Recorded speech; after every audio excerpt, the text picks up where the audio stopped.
ગુજરાતી નિબંધ શિક્ષણમાં ભ્રષ્ટાચાર.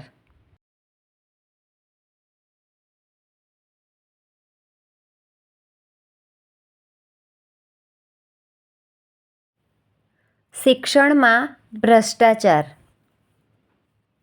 આદર્શ જીવન જીવવા માટે શિક્ષણ તથા કેળવણી મેળવવાની જરૂર પડે છે.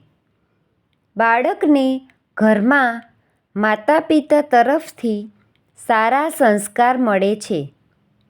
શાળામાં બાળકને શિક્ષણ આપવામાં આવે છે. તેનાથી તેનો સર્વાંગી વિકાસ થાય છે. શાળામાં મળતા શિક્ષણ અને તાલીમ દ્વારા બાળકનો બૌદ્ધિક વિકાસ થાય છે અને કેળવણી દ્વારા તેનું ઘડતર થાય છે.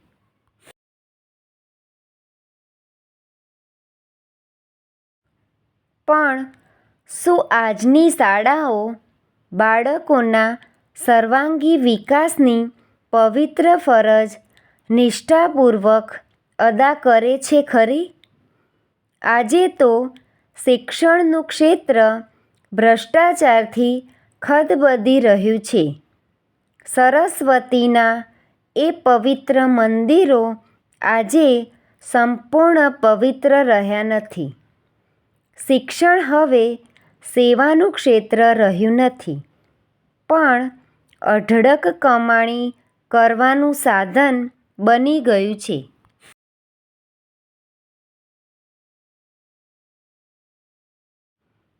બાળકને શાળામાં દાખલ કરતી વખતે તેના વાલીએ શાળાને મોટી રકમનું ડોનેશન આપવું પડે છે. આર્થિક રીતે નબળા બાળકને સારી ગણાતી શાળામાં પ્રવેશ મળતો નથી. આથી હોશિયાર બાળકો પ્રવેશ મેળવ્યા વિના રખડી પડે છે, જ્યારે અભ્યાસમાં નબળા બાળકો પૈસા અને લાગવગના જોરે પ્રવેશ મેળવી લે છે.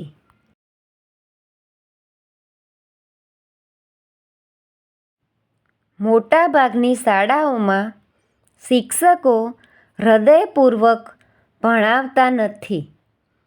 તેમને માત્ર અભ્યાસક્રમ પૂરો કરવામાં જ રસ હોય છે.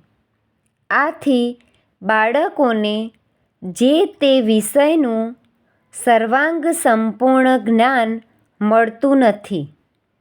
મોટાભાગની શાળાઓમાં તેવું વાતાવરણ પણ હોતું નથી કે બાળક અભ્યાસમાં રસ લેતો થાય. આથી કેટલાક વાલીઓની આર્થિક સ્થિતિ સારી ન હોવા છતાં તે પોતાના બાળક માટે ખાનગી ટ્યુશન રાખે છે.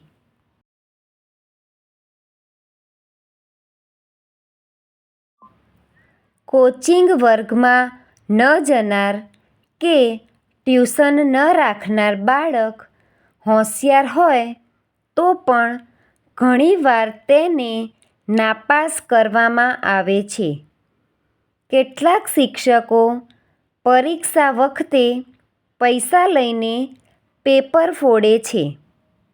કેટલાક શિક્ષકો બાળકોને પરીક્ષા ખંડમાં જવાબો લખાવી દે છે. કેટલાક શિક્ષકો તો બાળકોને પોતાને ઘેર બોલાવીને પેપર લખાવી દે છે.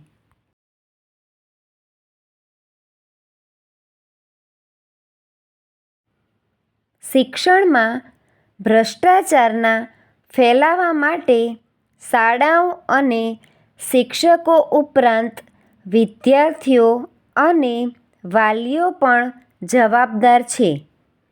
વિદ્યાર્થીઓ ઊંડો અભ્યાસ કરતા નથી.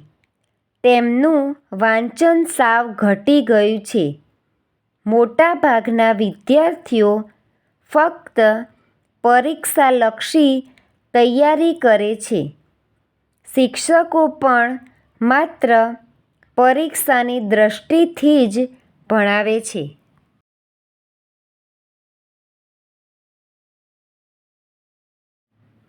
કેટલાક વિદ્યાર્થીઓ ઓછી મહેનતે વધુ ગુણ મેળવવા માટે ભ્રષ્ટ રીતો અપનાવે છે.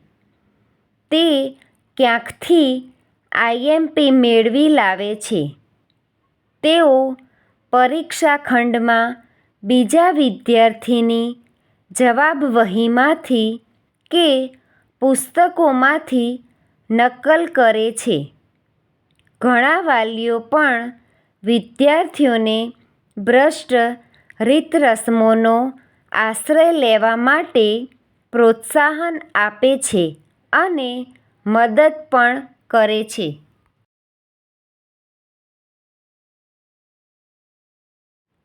આજે શાળામાં શિક્ષક તરીકે નોકરી મેળવવા માટે શાળાને મોટી રકમનું ડોનેશન આપવું પડે છે.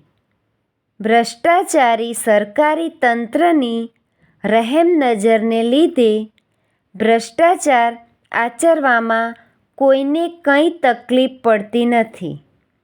જો શિક્ષણના ક્ષેત્રમાંથી અને અન્ય ક્ષેત્રોમાંથી ભ્રષ્ટાચાર નાબૂદ કરવામાં નહીં આવે તો આપણા દેશનું હજી વધારે પતન થશે. દેશનો યુવા વર્ગ હતાશ થઈ જશે અને દેશની પ્રગતિ અટકી જશે.